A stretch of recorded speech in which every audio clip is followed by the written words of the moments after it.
श्रीराम समर्थ. सद्गुरू श्री ब्रह्मचैतन्य गोंदवलेकर महाराज यांचे प्रवचन. दिनांक 17 डिसेंबर. सर्व दुःखाचे मूळ देहबुद्धी आहे. परमार्थाचा विषय तसा खरोखरच कठीण आहे आणि सर्वांना नडणारा आहे.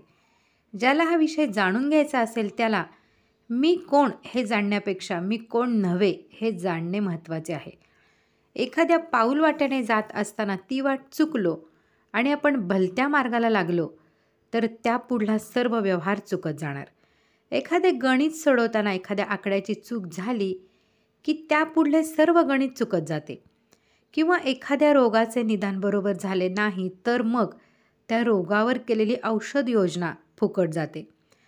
त्याप्रमाणे मनुष्याच्या सर्वसामान्य गुणधर्माचे आकलन जर बरोबर झाले नाही तर या गुणधर्मावर आधारलेला परमार्थाचा मार्गही जाणणे फार कठीण गोष्ट होईल. आपण आनंदी असावे, नेहमी आनंदात राहावे असे सर्वांनाच वाटते. हा झाला पहिला गुणधर्म.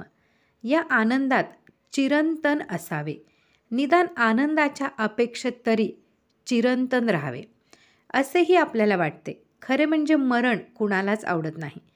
जगण्याची हाव किंवा चिरंतन राहण्याची आवड आपल्याला सर्वांनाच असते. परमेश्वर आनंद रूप आहे, तो चिरंतन आहे.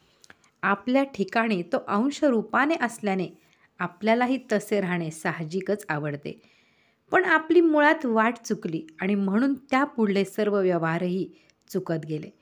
एखाद्याच्या परसातले झाड पडल्यावर तो माझे झाड पडले असे म्हणतो, परंतु त्याचा देह पडल्यावर त्याचे शरीर पडले असे नाही आपण म्हणत, तो मेला असे म्हणतो. म्हणजेच मुळात चूक ही की आपण स्वतःला देह समजूनच राहतो.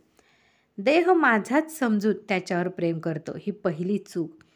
नंतर या देहाचे गुणधर्म म्हणजे विकार आपल्याला चिकटल्यावर त्यांचीच जोपासना करतो, ही दुसरी चूक. एकदा हे विकार चिकटल्यावर त्यांची वाढ न थांबविता ते नेतील तिकडे त्यांच्या पाठीमागे जाणे आणि त्याकरता वेळप्रसंगी आपली बुद्धीही गहाण टाकणे, ही तिसरी चूक. अशा रीतीने चुकांनी चुका वाढत जाऊन आयुष्याचे गणित मात्र साफ चुकते. एखादे झाड तोडायचे असेल तर प्रथम त्याच्या फांद्या तोडाव्या लागतात आणि नंतर बुंधा तोडतात. तसे नीतिधर्माने वागणे म्हणजे देहाला लागलेल्या विचाराच्या फांद्या तोडण्याप्रमाणेच आहे. दुसरी योजना म्हणजे सगुण भक्तीची. सगुण भक्ती करताना माणूस क्षणभर का होईना स्वतःला विसरतो आणि मी तुझा आहे असे म्हणतो. या भगवंताचा सतत सहवास जर कशाने लाभत असेल तर त्याच्या नामानेच.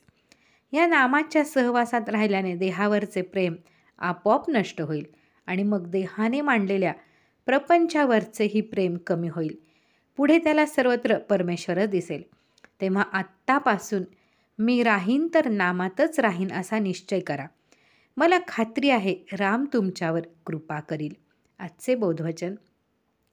मी कोणीच नाही, सर्व राम आहे आणि मी रामाचा आहे, या गोड भावनेत आनंदात रहा. जानकी जीवन स्मरण. जय जय राम.